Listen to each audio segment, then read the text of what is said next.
जय गुरु जी। शुक्राना गुरु जी। अनंतम अनंतम शुक्राना गुरु जी। ओम नमः शिवाय। शिव जी सदा सहाय। ओम नमः शिवाय। गुरु जी सदा सहाय। जय गुरु जी। 11वां अध्याय पढ़ने जा रहे हैं।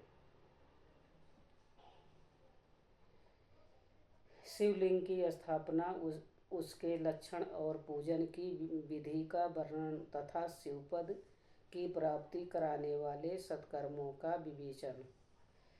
ऋषियों ने पूछा, सूत जी, शिवलिंग की स्थापना कैसे करनी चाहिए, उसका लक्षण क्या है तथा उसकी पूजा कैसे करनी चाहिए, किस देश काल में करनी चाहिए और किस द्रोह के द्वारा उसका निर्माण होना चाहिए।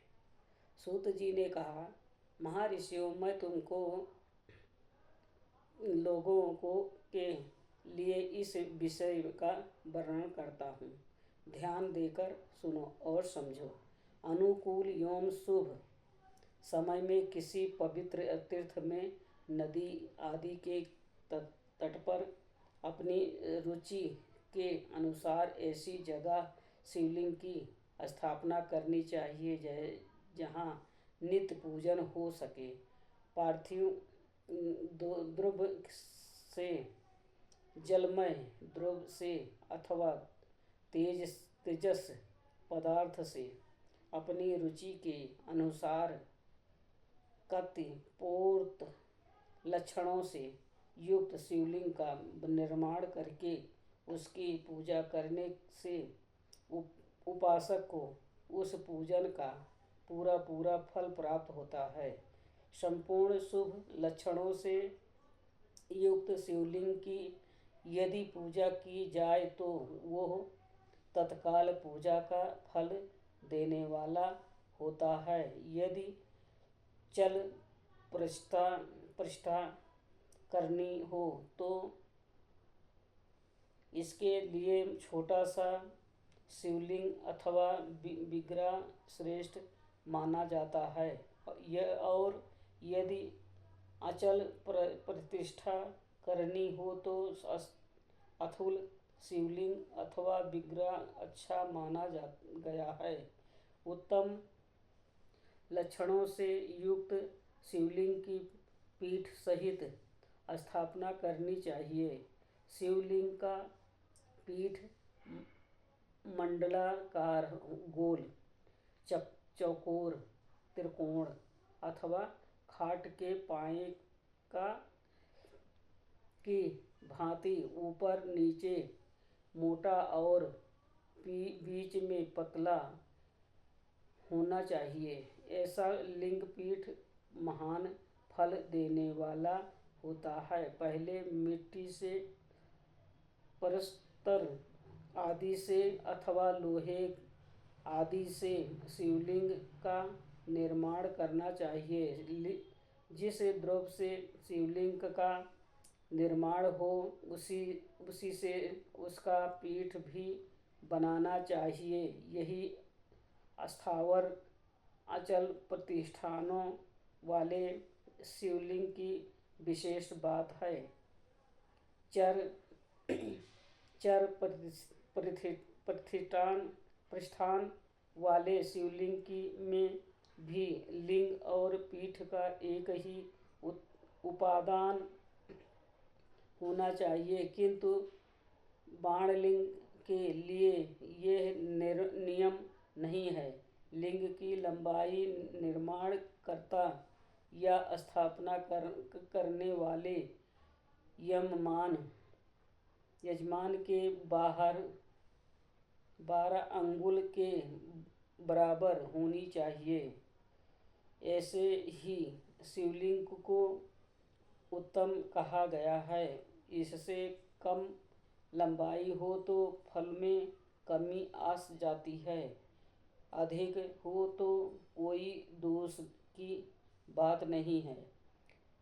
चर लिंग में भी वैसा ही नियम है। उसकी लंबाई कम से कम कर्ता के 1 अंगुल के बराबर होनी चाहिए।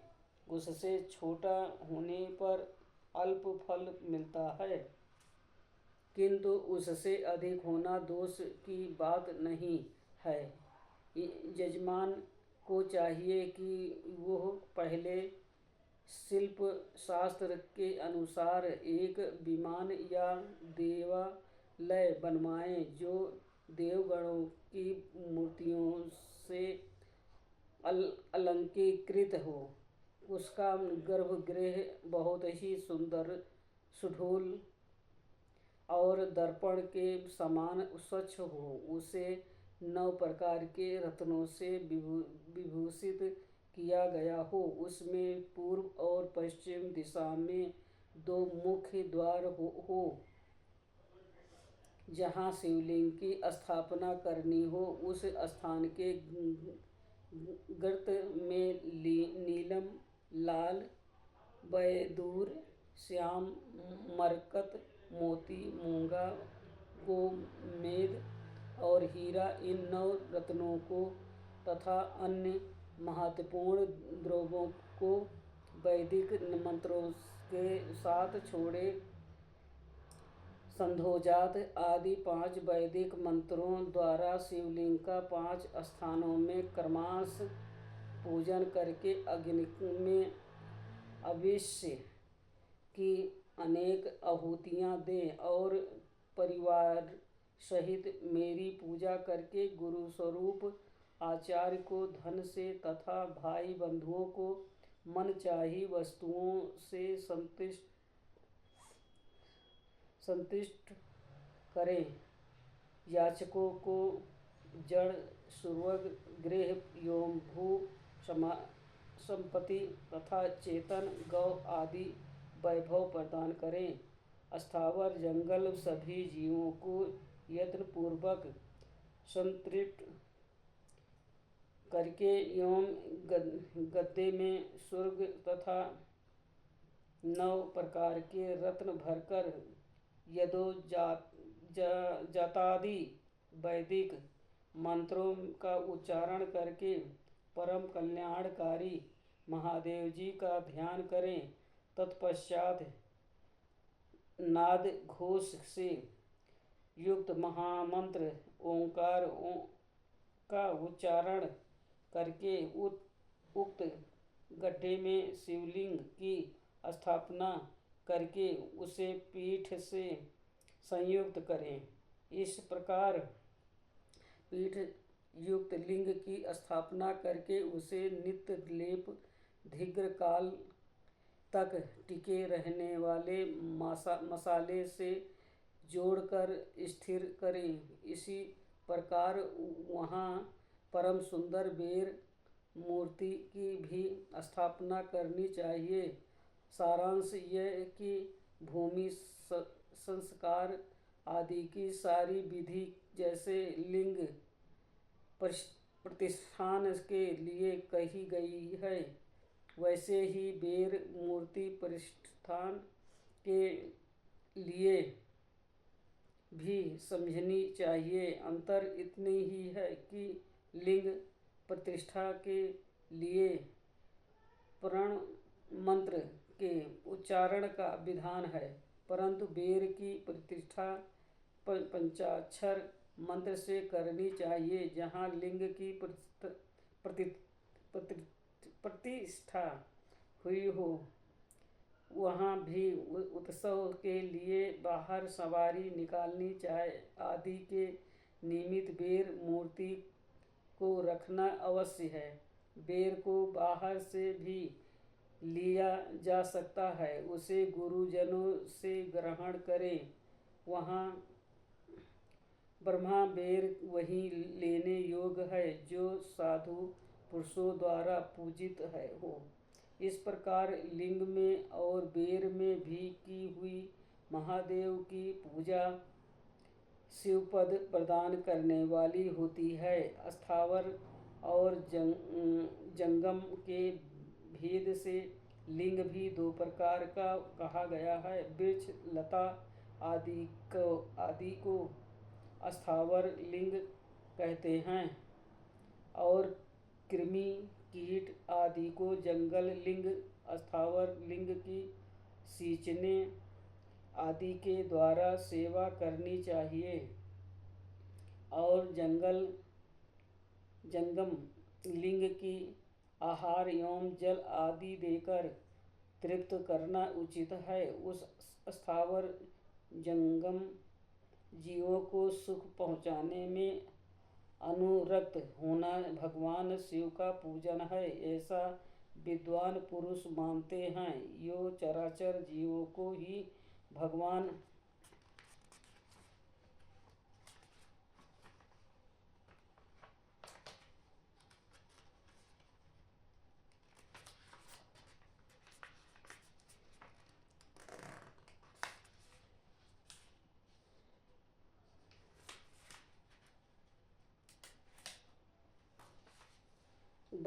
ऐसा करने से भी कर्मांश शिवपद की प्राप्ति होती है।